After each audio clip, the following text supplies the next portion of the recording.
A little girl made me cry last night.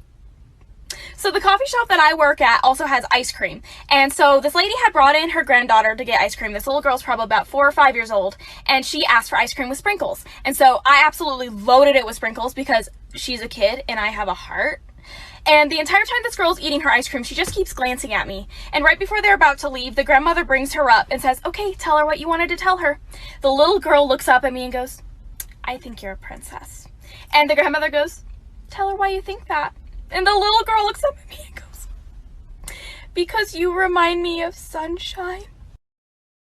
Story time. So this was 2 years ago and I was at school and it was a normal day until the principal went on the speaker and said, "We're in lockdown, go in your closets." So we went ahead and went in the closets. We were all confused. Some people were scared. Everyone was like kind of asking the teacher what was going on and stuff. Now during this time, I wasn't asking anything or saying anything because I knew during a lockdown you don't want to say anything. So if there is someone in the school, they won't find where you are. But I was still listening to them because I was curious like everyone else. So while everyone was asking the questions, one girl stood up and said, "If you're not going to say what's going on, I'm going to get out of the closet." The teacher yelled at her and told her no. And the teacher yelled loud, so whoever was in the school obviously heard. So the door opened and everyone became silent. I lived in elementary and middle school. It was a 3-bedroom house, 1 bedroom in the basement, and 2 bedrooms upstairs. Because I was the oldest, I got put in the bedroom in the basement. Right when we moved in, I already had creepy feelings about the house. I hated being downstairs by myself. One day I dropped a $20 bill behind my dresser.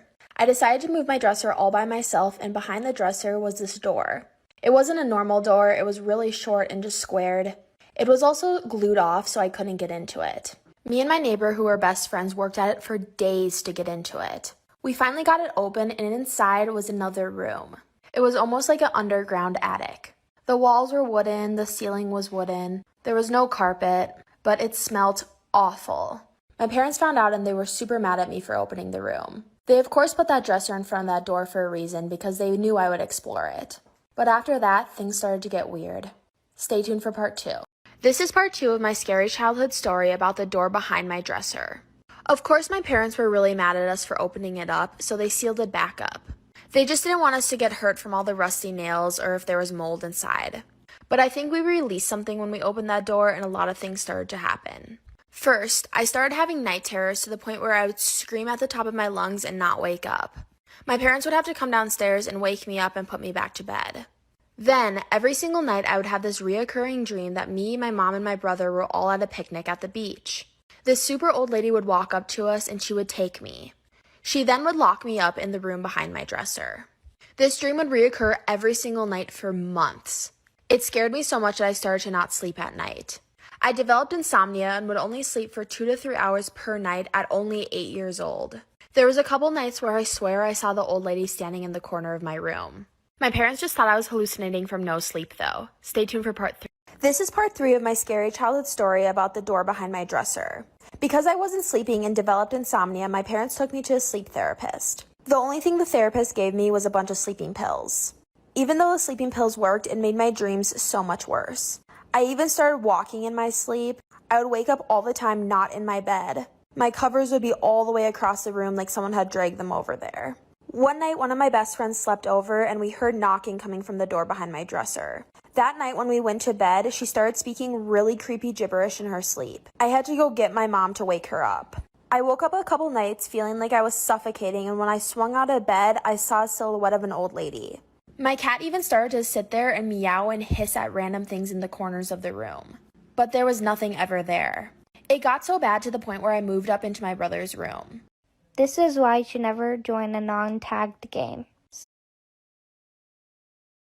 Disclaimers are not my story time. My best friend and I have known each other for about 3 years. Now, there has always been jealousy between us. We're very competitive because we're both models, and we're always trying to one-up each other with the jobs we get. Luckily, we both do pretty well. We both modeled for Kylie Cosmetics. When it comes to men, we both tend to go for the same type of guy. And yes, he's always a little bit toxic. Well, this time around, my bestie decided to start dating a regular guy. He works at an office and he's not toxic at all. In fact, he's got money, stability, doesn't have any mental health issues. Obviously, seeing the fact that she got with somebody who was healthy made me feel like I wasn't doing enough. And after meeting this guy, I realized just how good he is. He's also pretty attractive. I knew that their relationship would not be good for me. I became extremely envious. I was angry at her all the time. That's when I started making up lies about him to my best friend. Told her that he would stare at me a lot and that it made me uncomfortable. Disclaimers and on my story time. That's when I started making up straight up lies about him. I told my best friend that he would stare at me and that it made me uncomfortable. And when I told her this, she went crazy on him. She actually confronted him in front of me. Trust me, I wasn't expecting her to do that, but he went out of his way to apologize to me and told me that he didn't mean to make me uncomfortable. And he said that if he even stared at me, it was probably a mistake. Y'all, I know he didn't stare at me. I was lying, but he still apologized to me. This is when I realized just how good a guy he is. And this made me want him even more. I was angrier and more jealous than ever. My envy levels were through the roof. Every time they went out on a date, I would try to sabotage it somehow. I'd go over to her house to help her get ready and randomly start doing her makeup and force her to be late. One time I even pretended to drop a glass of water and I wet her hair just so that she would be late to the date. And it started working. They began fighting and she would tell him that he had no patience with her and he started calling her flaky. This is when I had to go to Instagram. I made an account and pretended to be another girl. I started messaging him but he wasn't replying. What I did next is bad. Part 3 is up. That's when I slid into my bestie's boyfriend's DMs pretending I was somebody else. Disclaimers are not my story time. I spent 2 weeks creating this fake account. I found a random Brazilian model online and I basically stole all her Instagram pictures. I went ahead and made the account and started posting every single day, multiple times a day. And I even started posting on the stories, like stealing her pictures and pretending it was uploaded from that day. I was really good at it. I started messaging him, but nothing.